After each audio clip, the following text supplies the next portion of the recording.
Hello दोस्तों, मैं अनामिका सिंह स्वागत करती हूँ आप सबका आपके यूट्यूब चैनल नॉलेज कॉर्नर में।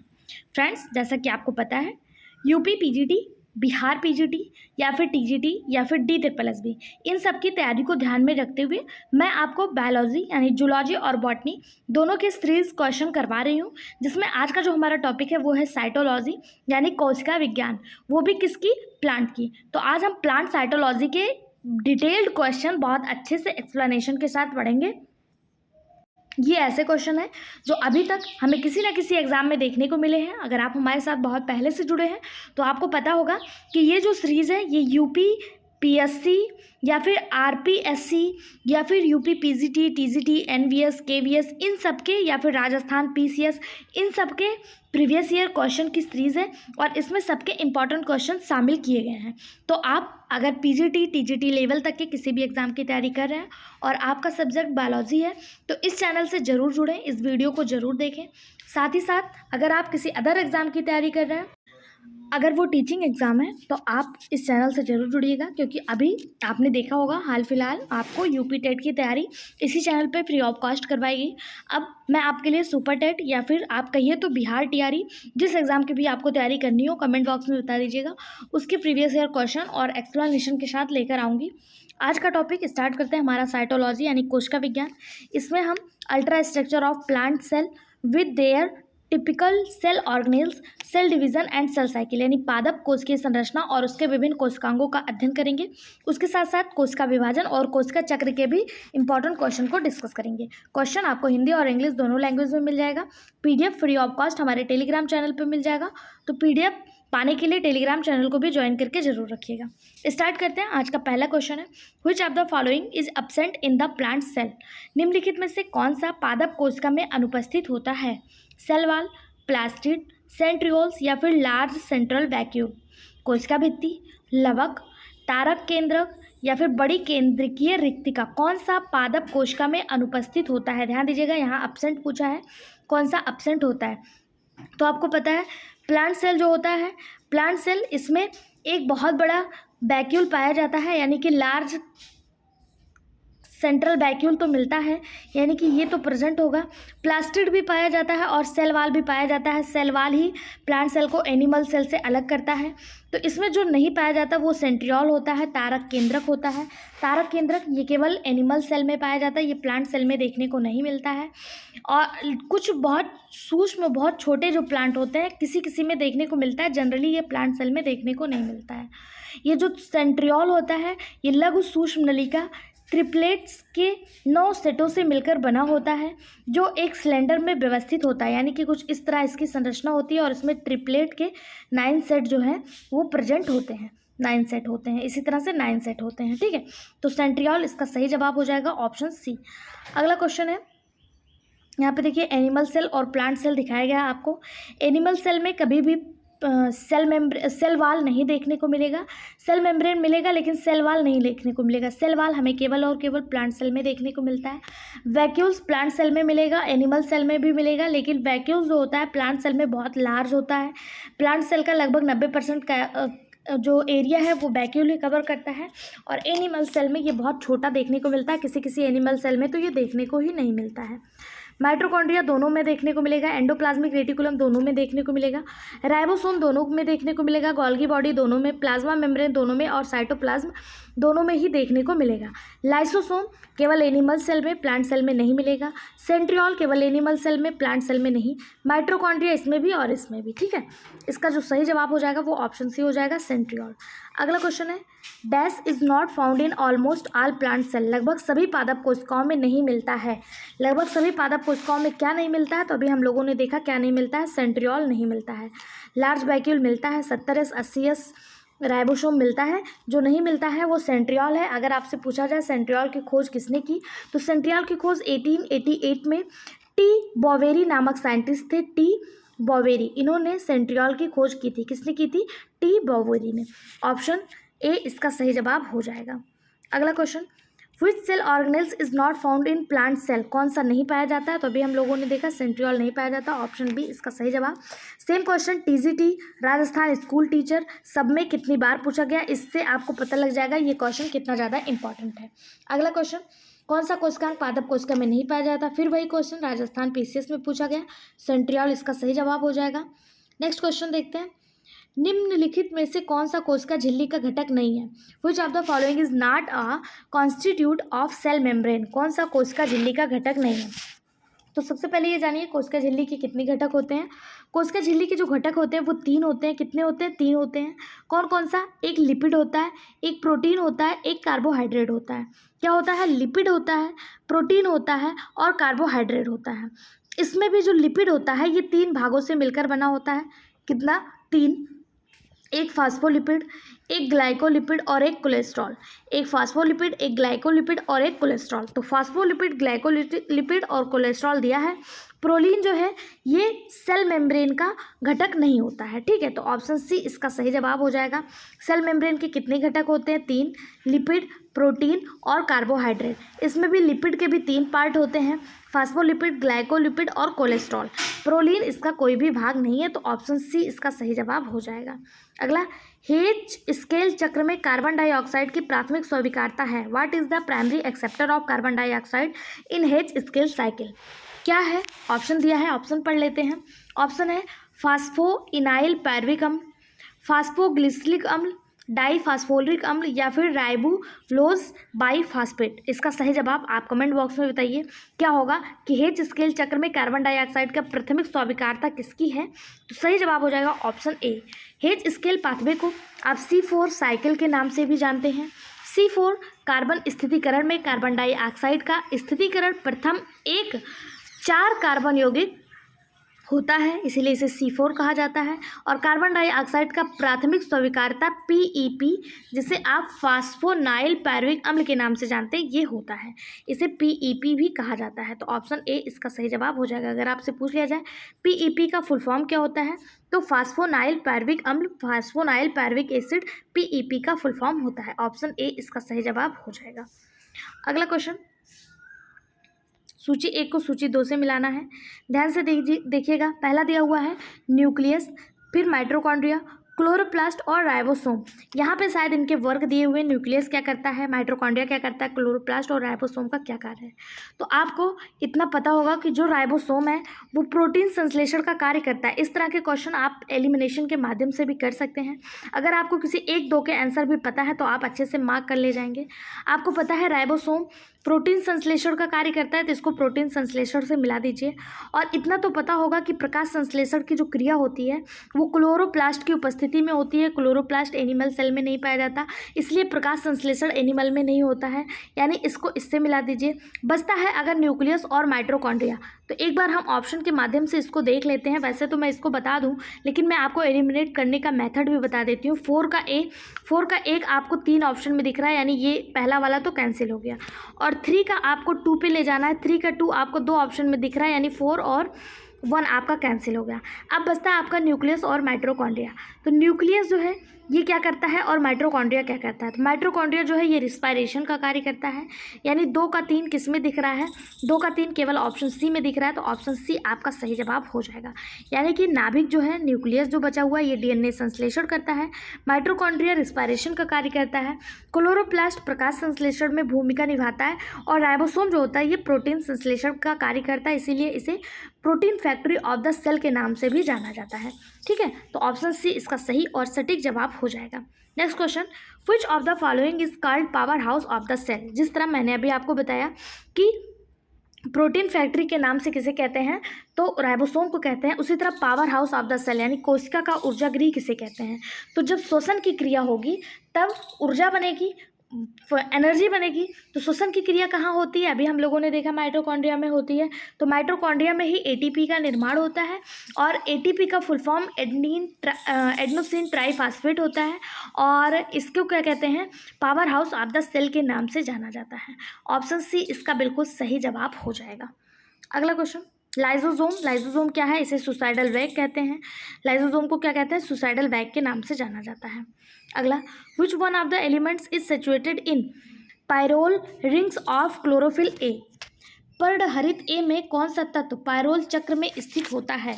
कौन सा चक्र होता है? यहाँ पे देख लीजिए, Na यानी सोडियम, मैग्नीज, MO यानी मोलिब्डेनम और Mg यानी मैग्नीशियम। कौन सा होता है जो पर्णहरित ए में होता है, पायरोल चक्र में पाया जाता है? तो इसका सही जवाब हो जाएगा ऑप्शन डी Mg यानी कि मैग्नीशियम। मैग्नीशियम जो होता है ये पर्णहरित ए में यानी क्लोरोफिल ए में मैग्नीशियम पायरोल चक्र में स्थित होता है। क्लोरोफिल ए में मैग्नीशियम को सेंट्रल मैटर आयन के नाम से भी जाना जाता है। क्लोरोफिल प्रकाश ऊर्जा को कैप्चर करने के लिए पौधों द्वारा उपयोग किए जाने वाले प्रमुख प्रोडक्ट होते हैं।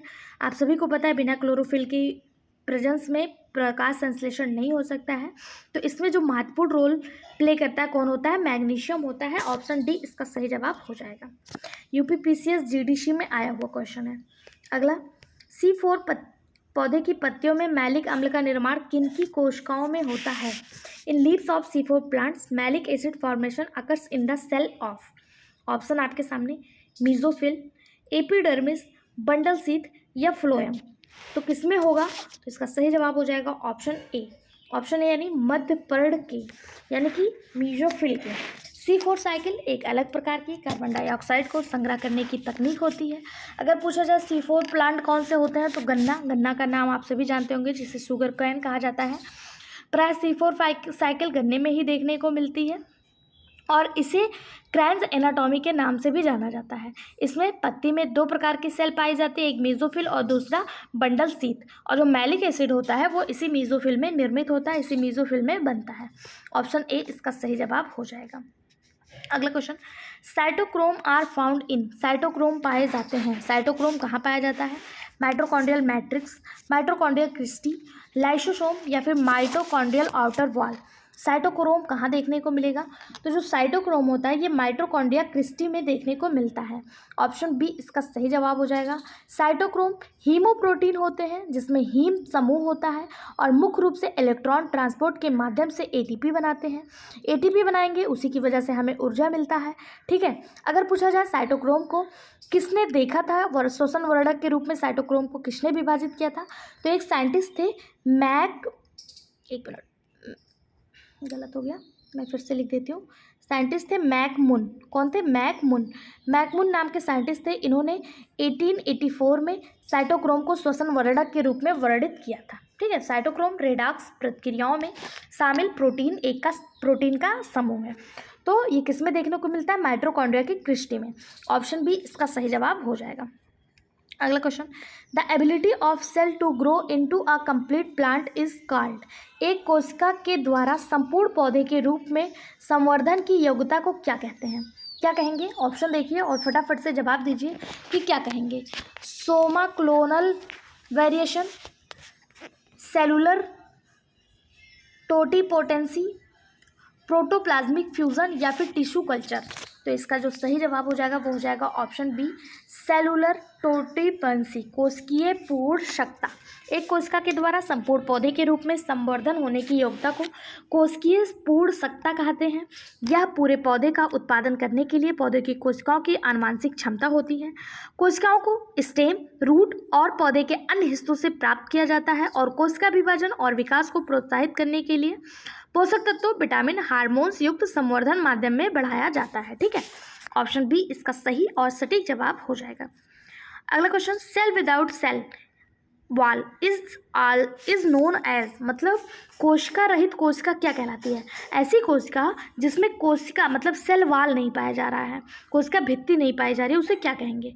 साइटोप्लास्ट, क्रोमोप्लास्ट, प्रोटोप्लास्ट या फिर क्लोरोप्लास्ट। ये क्वेश्चन आप देखिए राजस्थान पीसीएस पीजीटी बायोलॉजी और राजस्थान स्कूल लेक्चर दोनों में आया हुआ है कि वह कोशिका जो सेल तो है लेकिन उसमें सेल वॉल नहीं पाया जा रहा है, कौन सा है? तो इसका सही जवाब हो जाएगा ऑप्शन सी प्रोटोप्लास्ट। आप सभी को पता होगा प्रोटोप्लास्ट जिसे प्रोटोप्लाज्म भी कहा जाता है।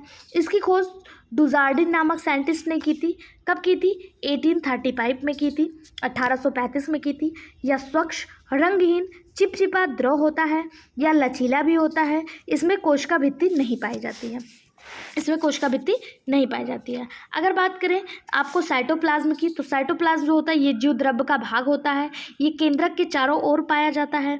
वहीं पे क्रोमोप्लास्ट ये रंग वाले लवक होते हैं। आप सभी को पता होगा क्रोमोप्लास्ट के कारण ही लाल, पीला, नारंगी, हरा रंग हमें देखने को मिलता है। और बात करें क्लोरोप्लास्ट की, तो क्लोरोप्लास्ट ये पौधों को हरा रंग प्रोवाइड करते हैं। और क्लोरोप्लास्ट की खोज से क्वेश्चन पूछ लिया जाता है कि क्लोरोप्लास्ट की खोज किसने की थी, तो एक साइंटिस्ट थे सिम्पर नामक साइंटिस्ट ने क्लोरोप्लास्ट की खोज की थी। बाकी यहाँ पे इसका जो सही जवाब हो जाएगा वो हो जाएगा प्रोटोप्लास्ट में सेल वाल नहीं देखने को मिलता है। प्रोटोप्लास्ट में क्या नहीं देखने को मिलता है, तो सेल वाल नहीं देखने को मिलता है। इसे जीवद्रव्य भी कहा जाता है। इसमें कोशिका भित्ति नहीं पाई जाती है और इसकी जो खोज है वो डुजार्डिन नामक साइंटिस्ट ने की थी। अगर पूछा जाए प्रोटोप्लास्ट की खोज डुजार्डिन ने की, लेकिन इसका नामकरण किसने रखा, इसको प्रोटोप्लास्ट कहा किसने, तो एक साइंटिस्ट थे पुरकिंजे ने 1939 में इसका नाम प्रोटोप्लास्ट रखा था। जीवद्रव्य का नाम क्या रखा, प्रोटोप्लास्ट रखा था। तो ऑप्शन सी इसका सही और सटीक जवाब हो जाएगा। अगला question, the cork formed by the activity of phellogen is also known as, कागजन की सक्रियता के द्वारा बनने वाले कार्क को यह भी कहा जाता है, यानी कार्क को और किस नाम से जाना जाता है, तो कार्क को क्या बार्क कहेंगे, फेल्लम कहेंगे, फेलोडर्म कहेंगे, या इनमें से कोई नहीं। सही जवाब ऑप्शन बी, इसे फेल्लम के नाम से जाना जाएगा। कागजन की सक्रियता के द्वारा बनने वाले कार्क को फेल्लम कहते हैं। द्वितीयक वृद्धि के दौरान जो द्विबीजपत्रीय होते हैं उनके तने में मेरिस्मेटिक टिश्यू में एक विभाजन होता है और रिंग को फेलोजन या कार्क कैम्बियम कहा जाता है। फेल्लम छाल या बार्क का बाहरी ऊतक होता है जो मृत कोशिकाओं की एक सुरक्षात्मक परत का कार्य करता है। ठीक है, तो इसे क्या कहेंगे, फेल्लम भी कहा जाता है। ऑप्शन बी इसका सही जवाब हो जाएगा। अगला, क्लोरोप्लास्ट में अधिक मात्रा में पाया जाता है। Chloroplast contain maximum quantity of, chloroplast में अधिक मात्रा में क्या पाया जाएगा, RUBP carboxylase, hexokinase, pyruvate carboxylase, या इनमें से कोई नहीं। क्लोरोप्लास्ट हरित लवक, इसमें जो अधिक मात्रा में पाया जाता है वो होता है RUBP कार्बोक्सिलेज।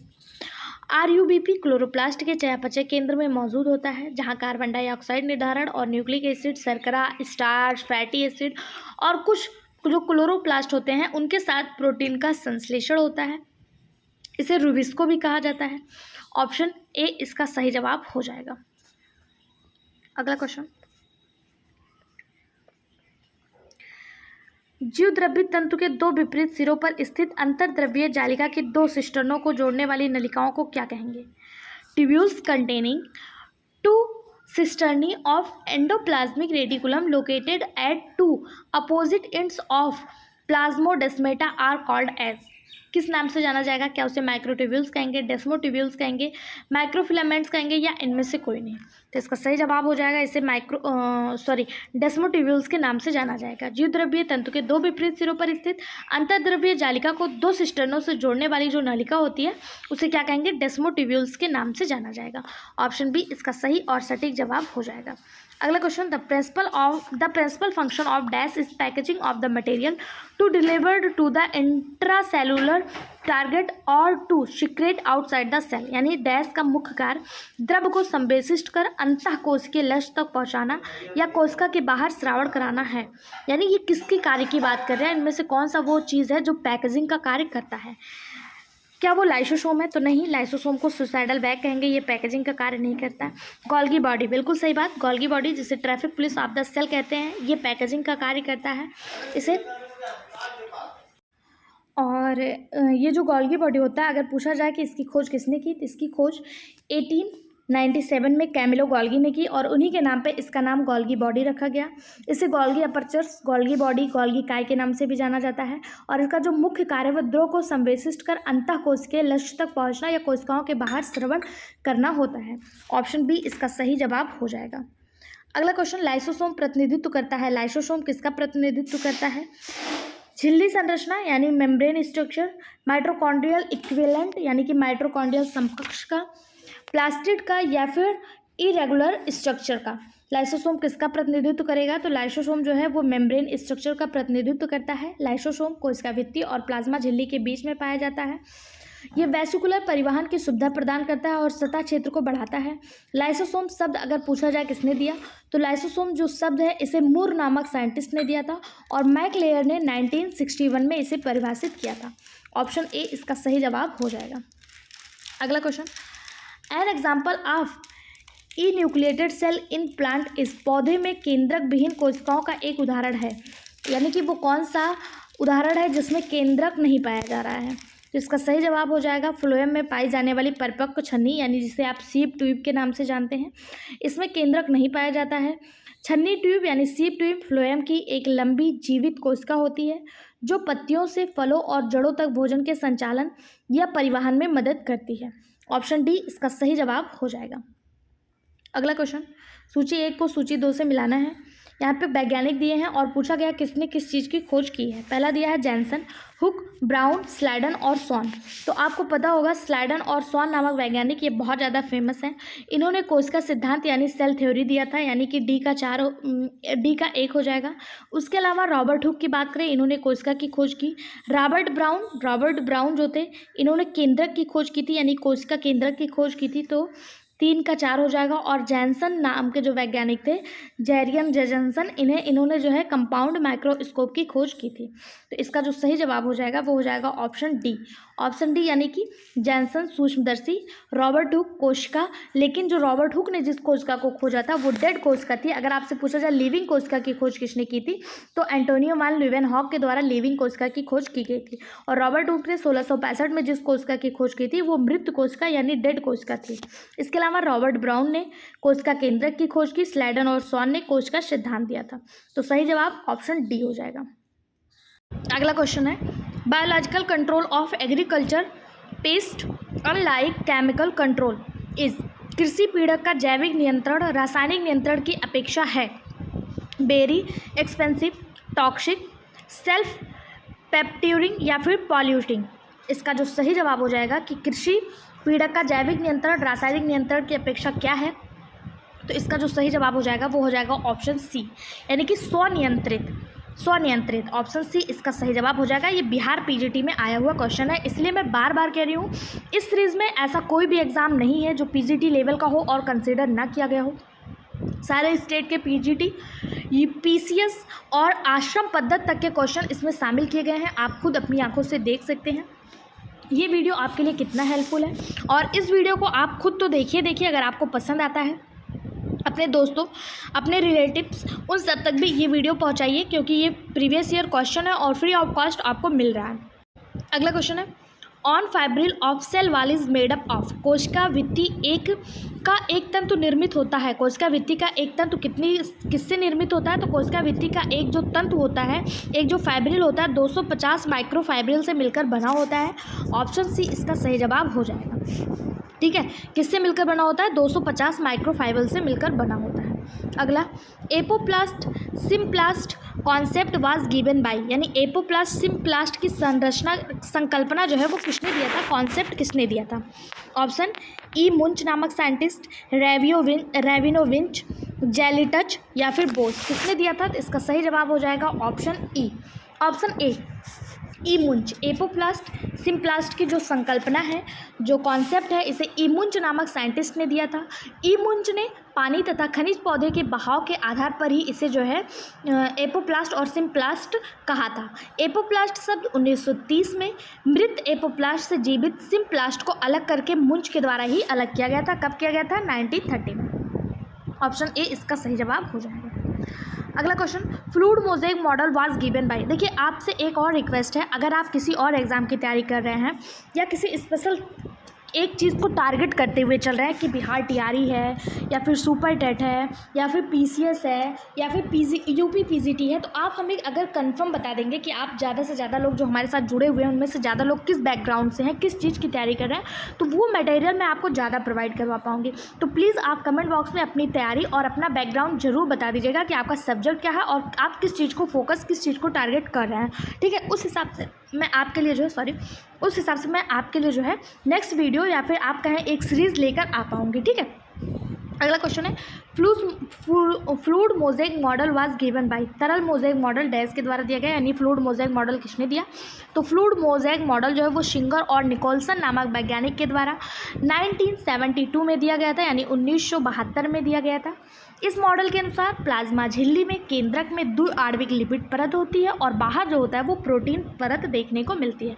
कुछ इस तरह से आपको ऐसे देखने को मिलता होगा, ऐसे ये बाई लेयर्ड होता है और यहाँ जो है बाहर जो है प्रोटीन परत देखने को मिलता है। ठीक है, ये सिंगर और निकोलसन के द्वारा दिया गया था। अगला क्वेश्चन और आज का लास्ट क्वेश्चन है, the major constitute of the cell organelle centriole is, cell organelle centriole का प्रमुख घटक कौन सा है?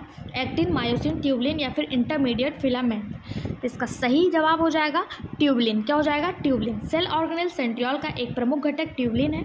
ट्यूबलिन एक प्रोटीन है जो सूक्ष्म नलिकाएं बनाने वाली लंबी श्रृंखलाओं या तंतुओं में पॉलीमराइज कर सकता है। अधिकांश तारक केंद्रक 9 गोलाकार, जैसे मैंने आपको बताया था, 9 गोलाकार ट्रिपलेट में व्यवस्थित होते हैं, यानी ये 3-3 देखिए ऐसे होते हैं। रुकिए मैं आपको एक बार बता देती हूँ संरचना, वैसे आप लोगों ने देखा होगा इस तरह से होता है और इसमें जो होते हैं 3-3 के ट्रिपलेट में गोले यहाँ पे मौजूद होते हैं, ऐसे ऐसे इस तरह से। कितने होते हैं ये? 9 होते हैं। कितने होते हैं? 9। जैसे मैंने 3 बना दिया ना, इसी तरह से ये टोटल कितने होते हैं? 9 होते हैं। ठीक है, टोटल 9 होते हैं और ट्यूबलिन इसका सही जवाब हो जाएगा। यहाँ तक 50 क्वेश्चन कंप्लीट होते हैं। आपको एक वीडियो में कितने क्वेश्चन करने हैं, किस एग्ज़ाम की तैयारी कर रहे हैं और आपका सब्जेक्ट क्या है, ये हमें कमेंट बॉक्स में ज़रूर बताइएगा। और अगर आपको वीडियो पसंद आता है तो प्लीज़ चैनल को सब्सक्राइब और वीडियो को लाइक ज़रूर करिएगा। और ये PDF आपको अगर फ्री ऑफ कॉस्ट चाहिए तो टेलीग्राम चैनल को भी ज्वाइन कर लीजिएगा, जिसका लिंक आपको इसी वीडियो के डिस्क्रिप्शन में मिल जाएगा। अगर नहीं मिलता है तो आप हमें कमेंट करके बता दीजिएगा, हम आपको टेलीग्राम चैनल का लिंक भी शेयर कर देंगे। Thank you. साथ ही साथ हमारा व्हाट्सएप चैनल भी बना हुआ है, आप उसे भी ज्वाइन कर सकते हैं। Thank you.